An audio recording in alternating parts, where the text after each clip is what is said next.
everyone. Good evening. This is Red Nation Rising Radio. We are on the air, and we had a little problem with our intro. So let me hear a shout out from the chat room, and let us know that you can hear us. And I'm going to get in there right now and make sure that you can.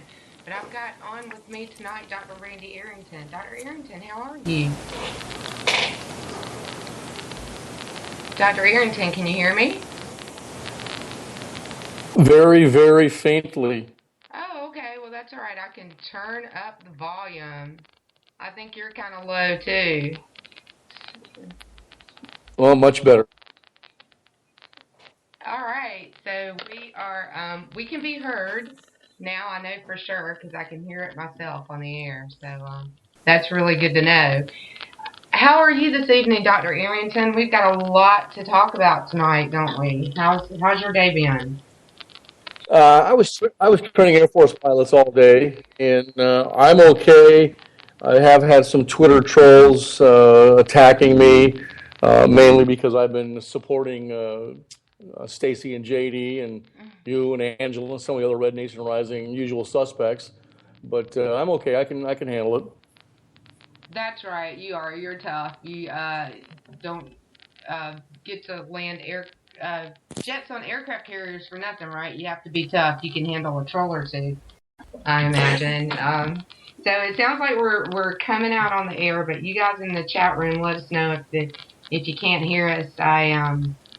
This is all still practice for me, so it's been a crazy couple of weeks. So we're gonna jump right into the show.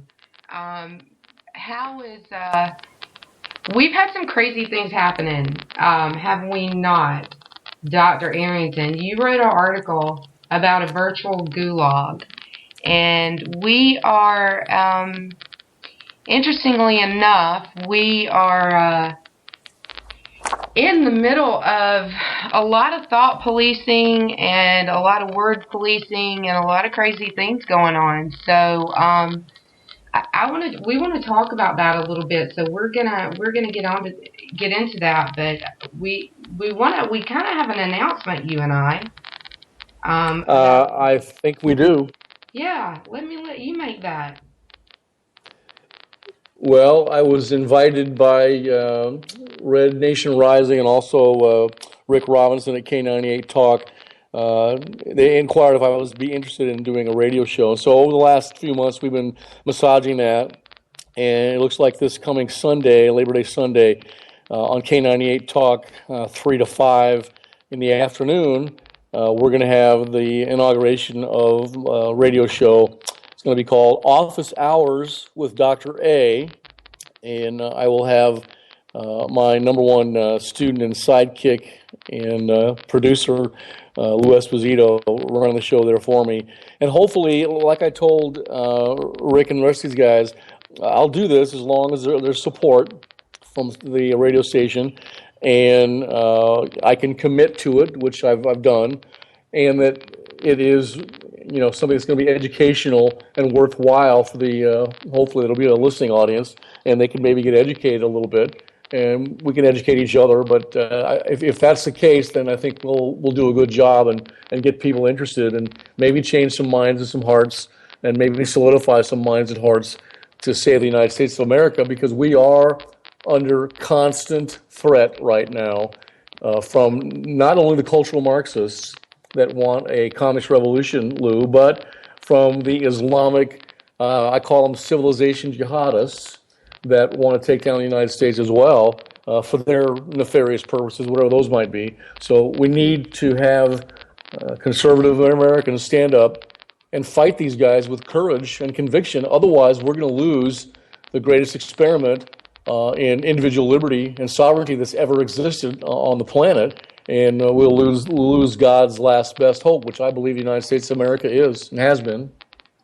Has been for a long time, and I believe that as well. And we're going to talk a lot about what we need to do and how we need to go about doing it. And I've not found in my life, I don't think, too many people that are better at explaining that to you and than you. And I really look forward to doing this show together. Tonight is actually Thin Blue Line Thursday. on K98. It's something that we've done tonight in our primetime lineup to honor, we talk about cultural Marxism and the cultural war. We've done this to honor our service members and our law enforcement members and honor them and show them respect in a time when they're not getting a lot of respect or being honored very much, even though that we know that they deserve it.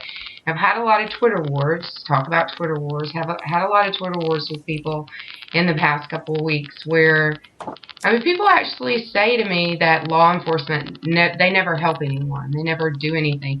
I'd like to say right now at this moment, I just heard our station director, the most impassioned and emotional that I've ever heard him in my life on his show in the hour before us. And I'd like to say right now for the record, I spent 10 years working disasters with law enforcement officers. I've seen them wait behind to make sure that the family was okay, that the disaster workers that were there were okay, take time out of their night when they could have clearly been doing something else. I looked at one night and said, I think we're about to wrap up. You don't have to stay. He said to me, it's okay, I'm off duty. So in his off-duty time, when he could have gone home to be with his family, he hung around to make sure that everybody on the scene of a home fire was okay. One family, a couple of disaster workers, and he stuck around to make sure that we were all okay. And that's the kind of people that we have working law enforcement, and they need to be honored and they need to be respected regardless of any other thing that may have ever happened. They should be respected. I will agree with that, and not everybody in every institution or career is a great, honorable individual. There are some outliers out there. Of course, we know that from the Twitter trolls, the infiltration that's taking place in our ranks of Red Nation Rising. But you know what? Lieutenant Colonel Dave Grossman taught me something. He taught me this: honor never grows old, and honor rejoices with age, with the heart of age. Why does it do this? It does so because honor, in the final analysis, is about defending those noble, righteous, and worthy things that deserve defending, even if that defense comes at high personal cost. In our time, and you've experienced this, so has Jared and Stacy and the rest of these people, Jim Lysak, in our time, that might mean social disapproval, hardship, persecution, public scorn, or as always, and I know this for a fact, even death itself. But these are the questions that remain for us. What is worth defending? What is worth dying for? Or better yet, what is worth living for? That's what the hard questions are for us right now in the United States of America, because we are under attack, and we have to stand up and defend our country and defend our individual liberty and our sovereignty, or we are going to lose the United States of America. And I guarantee you that is what they want to do to us right this very second. That's right. George Soros and the rest of these knuckleheads, that's what they want to do. And that's a conversation that we're going to get into, so you guys are not going to want to miss it. But it's one or two incidences are turned into an entire narrative that every law enforcement officer is bad, and that is not the case, and you shouldn't believe it.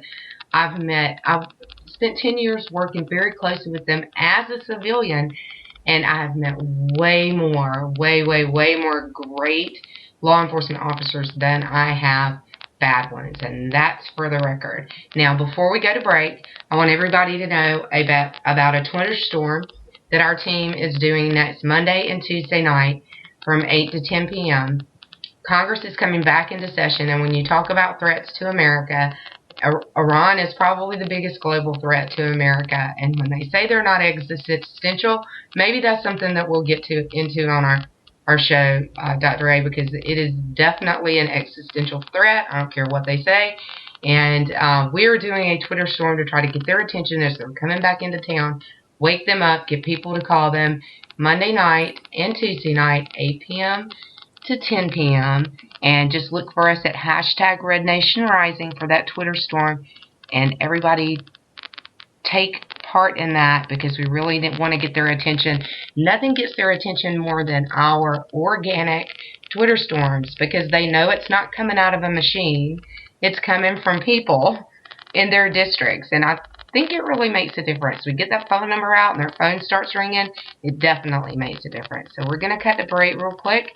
And we will be back with more Dr. A in just a couple of minutes. Stay tuned.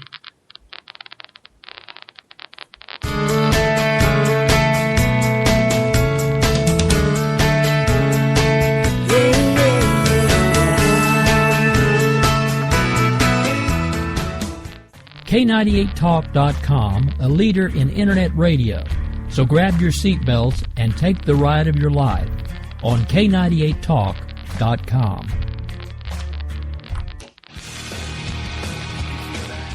This is JD. And this is Stacy. Join us Tuesday night.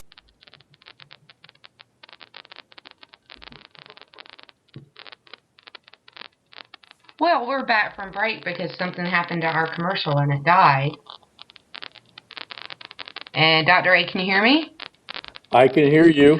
Okay, great. Well, we'll just skip the break. So we'll go right back into the show. So we had a little trouble getting started. So we need to make a couple of minutes, like when you're in flight and you're in the airplane and the pilot's going to make up a couple of minutes because you were late leaving the gate.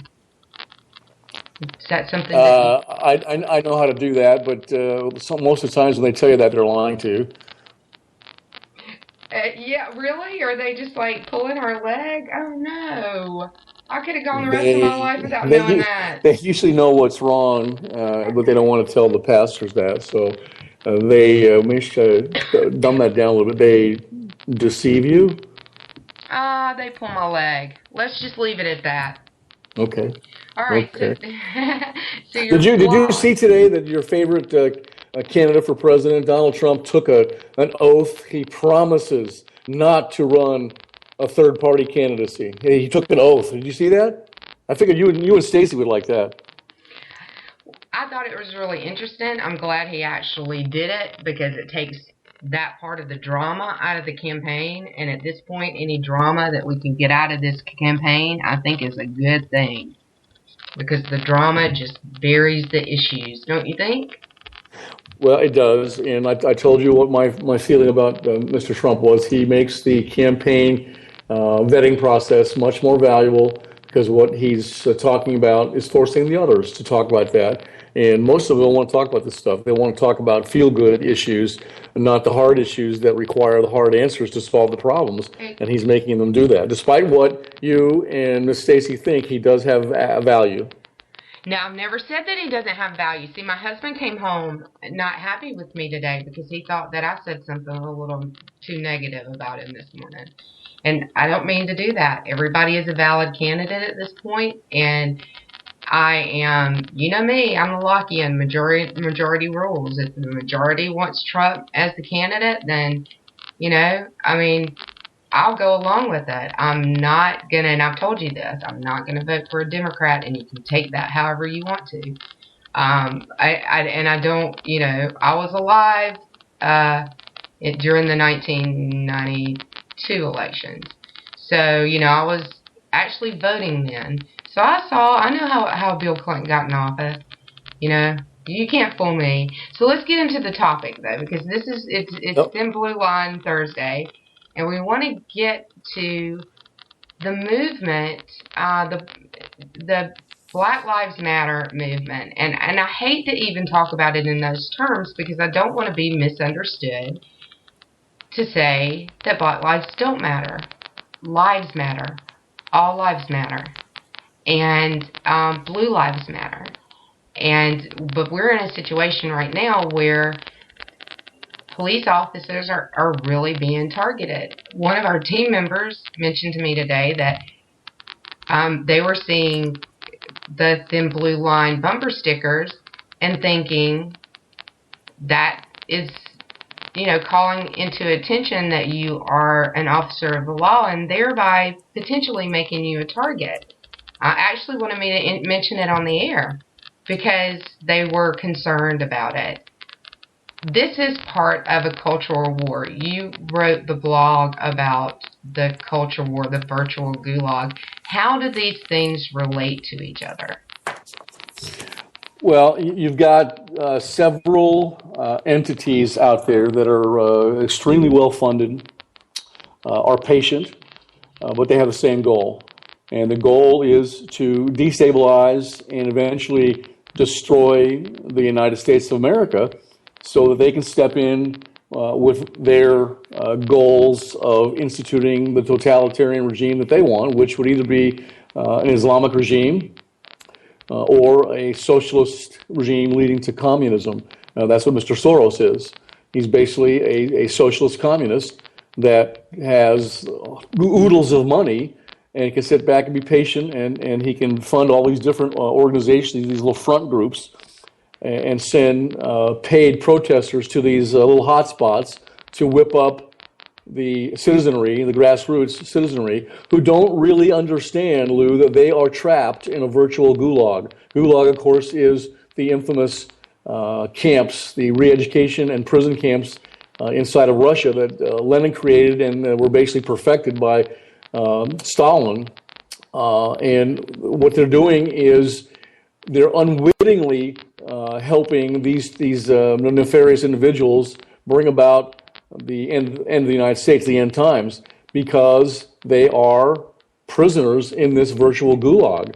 They don't realize it. They think that they're just doing things for whatever high-minded goals, justice goals that they have, whether that be lesbian rights, black equality, anything that you want to name that the cultural Marxists are using to foment the revolution. And they're doing this basically because the proletariat, as Marx predicted, would rise up, has not done that. One of the biggest problems for Marxism coming to fruition, and it has never come to fruition like Marx predicted, is Christianity. Because Christianity provides sort of a buffer zone, if you will, for disgruntled people. They can turn to their religion, and it's like a salve for them, and they can feel better at their plight. But what these people are doing with political correctness, we know what that is, we discussed that before. Political correctness is nothing but the primary attack weapon of both the Islamists and the cultural Marxists to give us a soft kill in the United States instead of a hard kill, give us a soft kill on stifling debate, rational discussion goes away, and what they're trying to do is make us hate our upbringing, hate our neighbors, so that we ripen and then decay on the vine, and then that makes us much more ready and willing to engage in a revolution. That's what's happening right now, and we are at war on two fronts, Lou. We are, and actually some people in the chat room are talking about Republicans and Democrats setting us up for war with regards to the Iran deal. Now, my mom grew up in South Georgia in the 50s, 60s. She actually had me in the 60s, so, it was probably around the time that I was a child, and told me stories all my life, I believed, not really as a warning, but, as a, please don't ever let it happen again. I'm really almost glad that she didn't live to see what's going on now, because I think it would scare the heck out of her. The vitriol that's coming from Rick in the show before this played clip after clip after clip of just the most vile hate speech coming from people who are now calling themselves black supremacists. I don't understand how you can say white supremacy was wrong and I am a black supremacist. How does that work? It doesn't work. And of course, I use the term that most people are familiar with is brainwash. And I like to sharpen that up a little bit. I use the term mind raped. These people have been mind raped in their colleges by their professors, or in their church setting by people like Jeremiah Wright, or by the politicians or by the activists. All these people have been mind raped to believe certain things that certainly are not true. I had somebody today tell me that they thought the Black Lives Matter movement was very much similar to the Ku Klux Klan, only from a different shade. And I don't know if that's true or not. I thought it was kind of an interesting take on it. A lot of people think they're domestic terrorists. There's a question in the chat room said, you got a lot of people that are being arrested for talking about, making comments about killing cops, and rightfully so. Comes from Red Nation Rising, Illinois. The question is, why hasn't Mr. Farrakhan been arrested? We heard what he said the other day. He wants 10,000 good, strong black men to go out and hunt down our 400-year-old enemy, and he's referring to white people. Basically, he said that we must rise up and kill those that kill us. We must stalk them and kill them, our 400-year-old enemy, those white folks who give hamburgers to our children's killers. She wants to know, Red Nation Rising wants to know, why hasn't he been arrested? I'll tell you why he hasn't been arrested, because he's a Muslim, and the President of the United States is a Muslim. It would have to be him that would authorize the arrest of Louis Farrakhan, even if at the local level by a local or state entity. It ain't going to happen, because he is one of them, Lou. Well, I know, and I felt that way, but you made me feel not so crazy for feeling that way. But it's I don't think any of us really understand it, and I think that we opened with talking about Trump. And I think we're getting to why people are so frustrated and why he is resonating with so many people, because it's impossible to wrap your head around why. And it's not fair when you look at the people who are getting arrested for their hate speech toward law enforcement officers, or their hate speech in general within the Black Lives Matter movement. Some of them have been arrested, and rightly so, as Illinois pointed out. But I agree with you, and we're in a time where we've basically been dumbed down. We do have I call him an Islamo-communist in the White House. Breaks the law pretty much every day, violates our Constitution almost every day, spits in the face of good, hardworking, traditional value Christian people in the United States, which is the backbone of the United States. And, those types of people are every color you can imagine, Lou. They're not just white people, they're black people, they're Hispanics, they're all sorts of people that are good, honest, hardworking Americans that cherish the Bill of Rights, the Constitution, our Declaration of Independence, and all those founding documents that came from those brilliant men that we call our founding fathers, who, yes, were flawed, but were brilliant.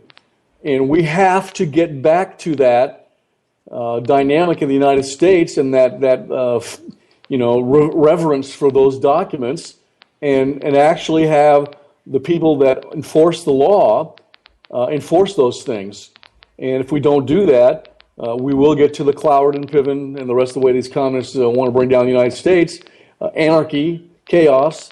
And as we were taught by Aristotle, as soon as you have democracy, that democratic form of government that suddenly devolves into something else, it always goes to chaos and anarchy, and then after that you have tyranny, which is despotism. And that's what's going to happen in the United States, people, if you don't wake up and stop this.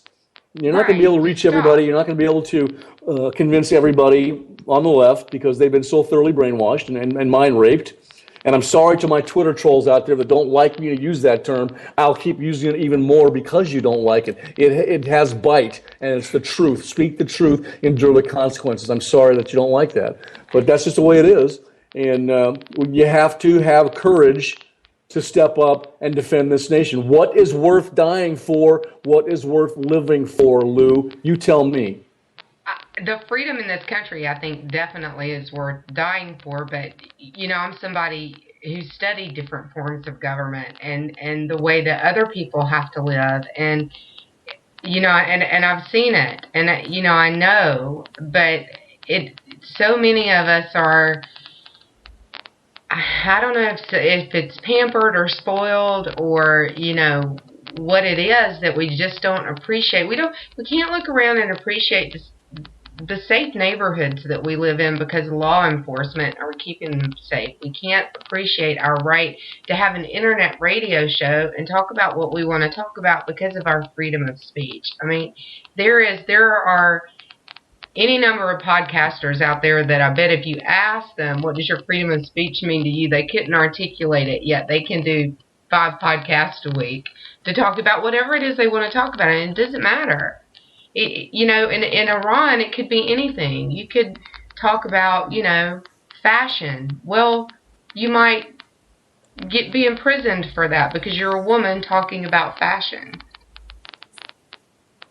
Well, here's an interesting thing I was thinking about the other day. When you have people that are holding political power in our society, the office holders, and when they foment and encourage these so-called protected groups to spew their venom, their venomous statements, which then incite criminal behavior, and they do this with impunity, well, the relative tranquility of a civic culture will soon unravel into that revolutionary anarchy we were just discussing. Here's some good examples. Give them room to destroy. The mayor of Baltimore said, I'm going to give them room to destroy. Are you kidding me? Are you that stupid? And then we've got our president. The first thing that happened to him when he was president, that professor got accosted at his home. He was trying to get back into his home. And before he even knew the facts, Mr. Obama came up before the cameras and said, the police acted stupidly. No, they didn't. No, they didn't. And then, of course, we got the traditional, or the hands up, don't shoot mantra that they want to use, and nothing can be further from the truth. Michael Brown was nothing but a thug, committed several felonies, and yes, it's a tragedy that that young man ended up dead, but he beat an officer, assaulted an officer, that's felony. He assaulted a shopkeeper, then he was trying to take that cop's gun. You don't, as a cop, you don't allow that, because when they get your gun, they shoot you with it. And the cop that got killed in Houston, that guy that came up behind him, that coward that came up behind him, shot him in the back twice, and then as he's laying on the ground dying, he emptied his clip. 15 rounds went into that cop. This is the type of stuff that is being drilled into their heads by the mind rapists. They're not doing the dirty work, the real hands-on dirty work. They're just doing the talking. And a lot of people, I'm sorry, are loser parasites, and they're weak-minded individuals, and they can be convinced to do these certain things and think they're doing a good thing. The same thing happens with the Islamists. They believe if they die during this alleged holy jihad, they go straight to heaven. Well, guess what? I got a clue for them. No, they're not. And we're eventually going to rise up and defeat these guys. You know how you defeat the Islamists? You don't talk to them. You don't get them jobs. You go out and you engage them in combat, and you kill as many of them as is required to make them temporarily stop what they're doing. They've been fighting Christianity and the Jewish religion since the 7th century. It is not a religion. It is a totalitarian, brutal totalitarian war ideology that masquerades as a religion. I'm sorry, but I'm telling you the truth, and I'm sure I'll endure the consequences for that. No, I absolutely agree with you, and I mean, I might even go further and call it, some of it, a cult or cult-like. But you're talking about something that we're definitely going to get into, which is changing the narrative. And they're talking in the chat room very much about changing the narrative. And when Illinois again was pointing out, when you could state an absolute fact, and someone, a liberal, the people that we're talking about, will turn around and tell you that it's not true. And we're going to get into that because it happens. They have to denigrate the truth in all instances and in all venues, Lou, because the truth, the real truth, exposes their lies and deception. It absolutely does. Now, let me give you my analysis here. You know what, Lou? All lives matter. Even the ones that are in the womb. I'm sorry, they do. They matter. But as John Locke taught us, and he's one of your favorites, I know that, if you become an enemy of mankind and a threat to its basic survival, all people have the right, no, they have the obligation to remove you from society by any means necessary. Today, we have this virtual gulag, and again, I give you credit for coming up with that terminology. The virtual gulag is basically the prison that people are placed into because of cultural Marxism and Islamism, and it is basically a primary human re-engineering weapon that is used by the cultural Marxists using political correctness. This virtual gulag has the ability to totally control both behavior and thought. That being the case, it's worse than the tyranny of the majority. It is a tyranny of the minority, as Alexis de Tocqueville taught us in his book, Democracy in America. Today, you say that people deny things, we have euphemisms. We use them all the time. We change the rhetoric by dumbing down things.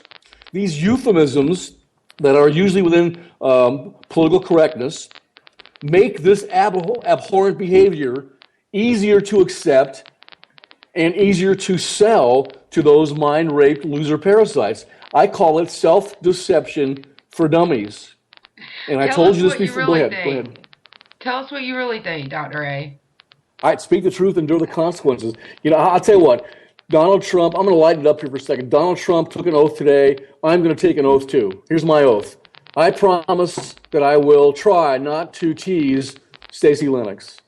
Okay, well, I'm sure she's going to be really happy to hear that if she's listening in. When she listens to this, she's going to be really happy to hear that. So we're going to cut to another break, and hope that the whole thing plays this time.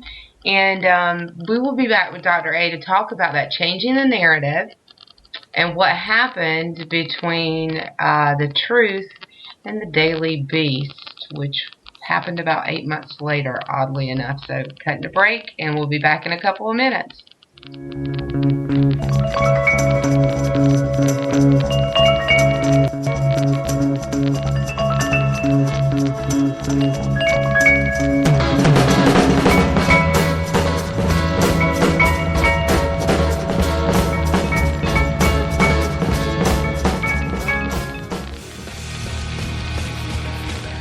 This is Stacy. Join us Tuesday night, 10 p.m. Eastern. Game on. Remember. Lock up children and the old folks. Game on. Home of conservative. Where no one is safe. No one is spared. Not even the host. Oh, that was supposed to be inside. I'm sorry. Yeah, that's okay. I love you anyway. Right Self-monitoring radio strikes again. Anyway. Anybody? Where's the host? For God, do your pop out for second. Find us on Twitter. Stacy. You're listening to K98Talk.com. The staff of K98 Talk and the Spark Radio Network is proud to announce that our very own Rowdy Rick Robinson has been selected as one of the top conservative talk show hosts in the nation for his program America Off the Rail. Again, congratulations to Rowdy Rick Robinson for a job well done and another reason to stay connected to K98 Talk and the Spark Radio Network.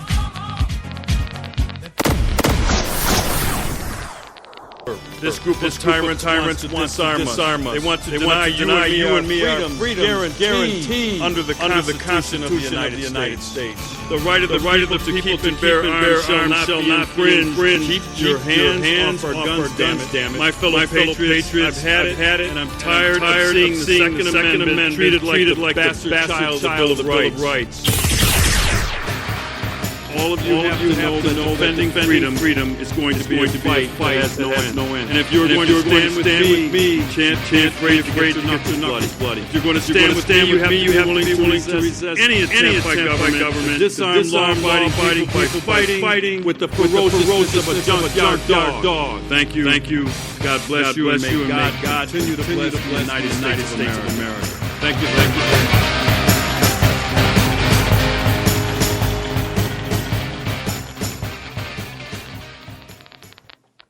And we're back. I had to play Sheriff Clark on this Thin Blue Line Thursday, so we had to hear a little bit of the sheriff today. Dr. A, let's talk a little bit about this war of words about whether or not George Soros is a funding source behind Black Lives Matter. So there was an article, there was actually a blog on Red Nation Rising where Politically Incorrect, one of our favorite bloggers, maybe my second favorite next to you, Dr. A, so there was a blog back in November of last year, back in November of last year, and the blogger covered a lot of what the sources, what the organizations that were getting money from George Soros were. In January, the Washington Times reported on a special investigation and I'm talking on mute. Did anybody wonder why there was dead air? I did. Oh, I bet you did. So let me back up. We're talking about a media war that's going on. The first blog that I saw about it was Politically Incorrect on Red Nation Rising.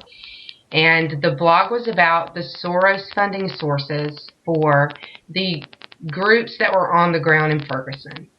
And Politically Incorrect goes through and names the different sources, the different organizations that work with open societies and the Soros Foundations, the money that had been forwarded and granted to them. It was very detailed. It was a very good article. And then in January, that was November of last year, in January of this year, the Washington Times did an investigative report on the Soros funding for Black Lives Matter. When the latest events started to occur, and I guess it was probably around the 1st to the middle of August. In the middle of August was when Farrakhan made his comments. Bill O'Reilly does a show on the Soros funding, and he talks to the Washington Times again. And the Soros Foundation, the Open Society Foundation, at that point, kind of released their PR dogs on this story. And the Daily Beast picked up this PR effort like none I have ever seen in my life. Now, you guys all know I did this for 10 years. I've had to do the corrective statements. I've had to go to the media and say, you got this story a little bit wrong. Can we get a correction? And they've never seen a media outlet embrace a correction from an organization like this. They completely rewrote the story, and the title was, George Soros did not fund Black Lives Matter. Well, that's quite a leap for a news organization that didn't do an investigation on the story 8 months after the story actually broke. It's mind-boggling. Well, I'm going to tell you right now, George Soros did fund all these organizations. They can lie all they want, but the evidence is there. And I always tell you, I told you offline today when I was talking on the phone, all you have to do with liberals, Mrs. Clinton, Mr. Clinton, all these people, Mr. Obama, is let them talk. Give them the latitude, give them the forum, let them talk. Eventually, they will give themselves away. But you got to listen close. It's sort of like when they were, interrogating President Clinton, and they asked him those questions. He said, "Well, the answer to that question depends on what the definition of is."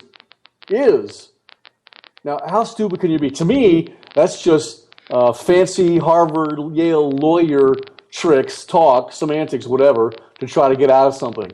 And it happens all the time with Mrs. Clinton. It just happened the other day. She said, "I never sent or received classified information, emails that was marked classified." She's falling back a little bit there. So you got to listen to what they say. And that one article you were talking about, I had the opportunity to read it today. The one guy said, "Hey, you're wrong. Mr. Soros did not fund the heinous activities of these grassroots organizations per se." What does that mean, Lou? It means that they funded organizations that either were or also funded organizations that are part of Black Lives Matter. And he goes into, and these, I don't feel sorry for him, but he points the finger at 3 ladies that live in Ferguson that were there. I mean, he actually, this big, huge organization with all these millions of dollars, turns around and points the finger at 3 individual ladies in Ferguson. I mean, that part of it in and of itself was pathetic. Don't blame these 3 little ladies when every organization that you fund, including the NAACP, who received $2.3 million from George Soros, descended on this town and propped them up. Don't blame those 3 little ladies for it. It was crazy. Just give them the latitude to talk. They will give themselves up. I wrote an article 3 or 4 months ago about Mrs. Clinton, and I threw Mr. Obama in there as well. The article was, is Mrs. Clinton a sociopath or a pathological liar? At this point, what difference does it make? Well, it makes a lot of difference, and she's both, as I believe Obama is. And I'm not trying to denigrate anybody's character. I'm telling you the truth. And so that's the problem in the United States. When we get, I wrote this in one of the articles, in a time of total deception or gross deception, if you have the courage to speak the truth, that's revolutionary. That's revolutionary behavior. Speaking the truth, especially when nobody's going to believe you. Well, very few people will believe you, but you have to do it. You have to have the courage to do that.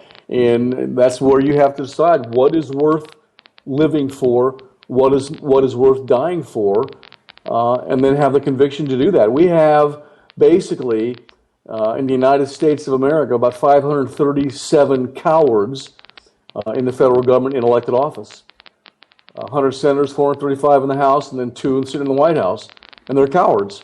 And it does matter, and it matters that the media is feeding us information that is false, and they know it's false, and they picked up this, and it's the same bloggers and contributors, and every time we have something like this happen that has to do with this culture war, the Daily Beast is wrapped in it.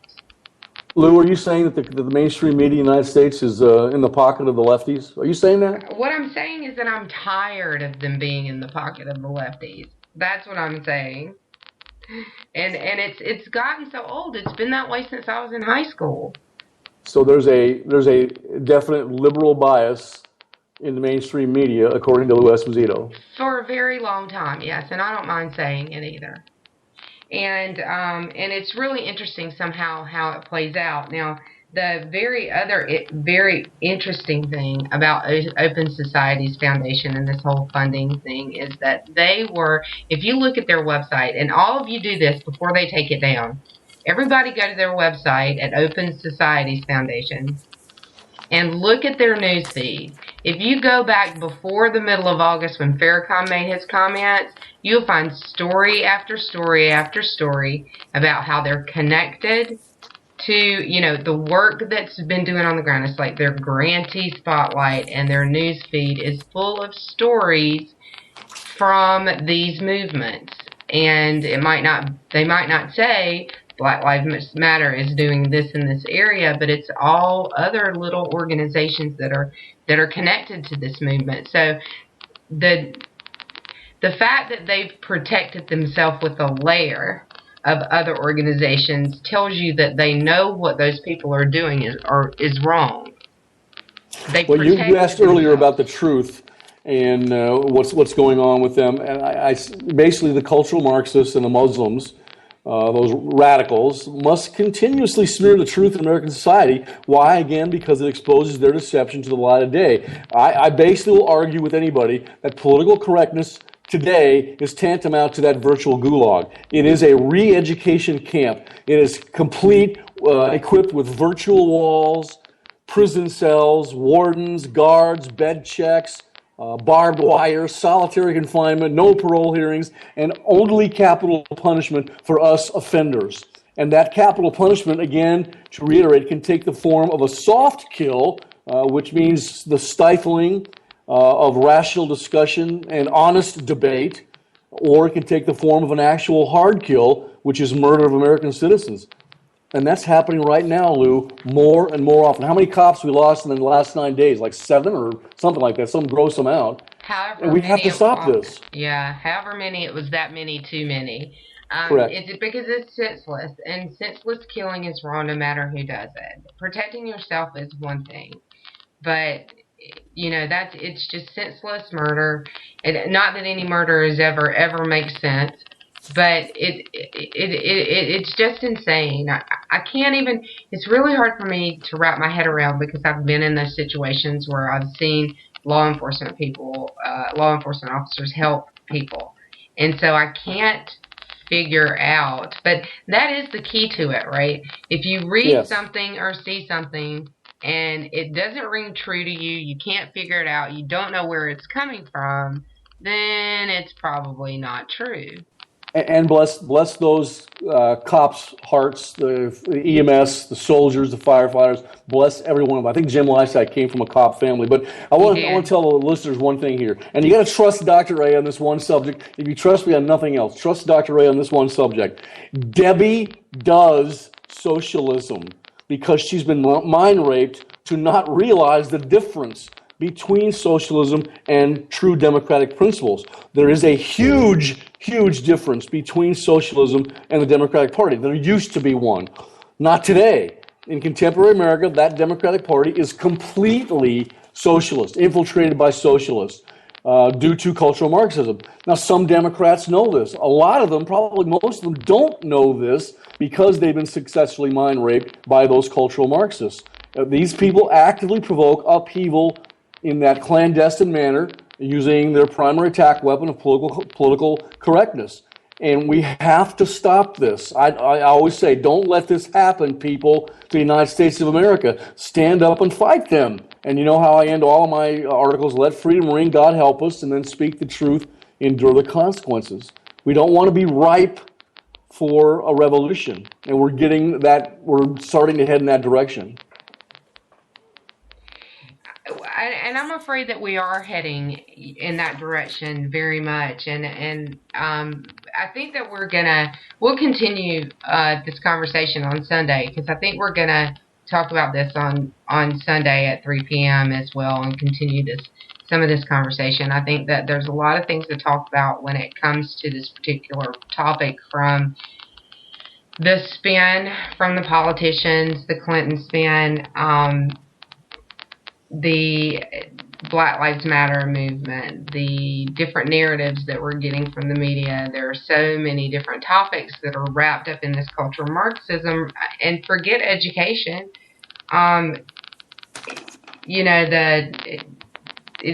education system is part of it. We've all learned, and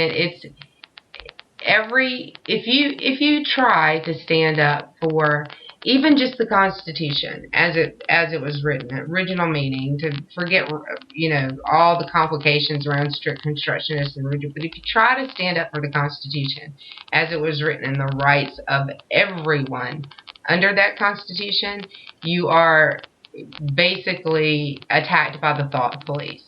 It's not adequate. Well, in the Constitution, which was created by the founding fathers to prevent anarchy. That's why it was put there. That's why it was created. The government has no rights. Only the people have rights. The government only has obligations. And our people that get elected to office, because all power corrupts, they forget that. I mean, there's never been a better time to have term limits, for sure, in the United States. Now, you talked a little bit earlier I gotta about stop you there. freedom. We gotta go, or JD and Stacy won't be able to go on the air if we don't go. So I gotta make a couple of announcements. One is don't forget to hang on with me, Doc. Don't forget to join us on Sunday at 3 p.m. right here on K98 Talk. The Twitter Storm, Monday and Tuesday, 8 p.m. to 10 p.m. We're going to have lots of memes out there on hashtag Red Nation Rising. We're asking people to join us, so everybody join us. It's going to be fun to tweet at them about some international topics. I'll love that. And JD and Stacy are coming up next with a guest host, Beaker O'Donovan, he's right out of the chat room, which is really a lot of fun. And there's also a new show on Wednesday, According to Me and Bunny, with Jason and Bunny, Politabunny, and you don't want to miss that because that's a lot of fun. We had her on our show to talk about that not too long ago. So we will see you guys right here next week. Same bat time, same bat channel. Can't wait to talk to you in the chat room then. You guys all have a great week. And it's still Thin Blue Line Thursday. So JD and Stacey are coming up next. When our water heater broke down last month, it was a nightmare. It took 5 hours for the plumber to show up. And he charged us a couple of $100 just to come out. And then it cost another $1,800 to put in the new water heater. By the time it was all said and done, I felt like I'd been taken. But what else could I do? The smartest thing you can do is get a home warranty from American Residential Warranty. Their home warranties pay to repair or replace all your major appliances when they break. And they will break. And at the worst possible time. Call American Residential Warranty right now for free information on home warranties starting at just pennies a day. Don't wait for your refrigerator to stop running or your ceiling fans to stop turning. Call American Residential Warranty right now. Ask how you can save up to 50% on washer and dryer coverage. Just call 1-800-513-6154. That's 1-800-513-6154. Again, 1-800-513-6154. Call now. Tired of paying outrageous prices for Viagra? Well, we have great news for you. Now you can finally get Viagra at huge discounts. Healthy Man allows you to save up to $500 on Viagra. Why pay U.S. pharmacy prices of $15 per pill or more when you can get Viagra for less than $3 a pill? Call today and get 40 Viagra pills for only $99. This can cost as much as $600 at your local pharmacy. You can't afford not to call us. If you want Viagra at the lowest prices, never pay $15 a pill pharmacy prices again. Get Viagra for less than $3 a pill. 1-800-516-7602 today and save up to $500 and get 40 pills for just $99. Healthy Man is fast, easy, and affordable. Operators are waiting at 1-800-516-7602 to take your call right now. Call 1-800-516-7602. That's 1-800-516-7602. Again, 1-800-516-7602.